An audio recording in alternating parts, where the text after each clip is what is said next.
ఈ వీడియోలో యేసుక్రీస్తు ప్రభువారు సిలువలో పలికిన ఆరో మాటను గురించి మనం తెలుసుకుందామా. యేసు ఆ చెరకు పుచ్చుకుని సమాప్తమైనదని చెప్పి తల వంచి ఆత్మను అప్పగించెను. యోహాను సువార్త 19వ అధ్యాయము 30వ వచనం. యేసుక్రీస్తు ప్రభువారు సమాప్తమైనది అని చెప్పారు కదా.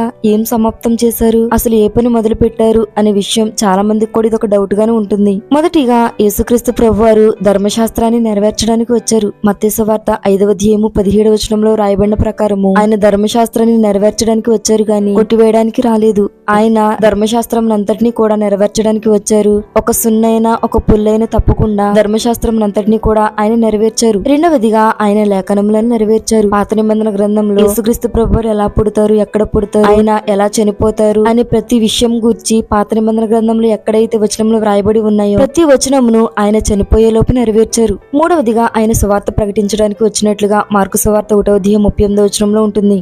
అసలు ఆ సువార్త పనిని యేసు ఎప్పుడు ప్రారంభించారు అని మనం చూస్తే తన యొక్క 12వ ఏటనే ప్రారంభించారు. లూకా సువార్త 2వ అధ్యాయము 49 ప్రకారం. అయితే ఆయన పూర్తి బహిరంగ పరిచర్య ఆయన 30వ సంవత్సరమున ప్రారంభించారు. 3.5 సంవత్సరములు ఆయన సువార్త ప్రకటించి చివరిగా సర్వ మానవాళి కోసం ఆయన సిలువలో తన యొక్క ప్రాణాన్ని అర్పించారు. తండ్రి అయిన దేవుడు ఏ పనైతే చెప్పారో ప్రతి పనిని కూడా నెరవేర్చి ఆయన ఆఖరుగా సమాప్తమైనది అని మాట చెప్పినట్లుగా ఈ విషయం ద్వారా మనం అర్థం చేసుకోవాలి. Praise the lord.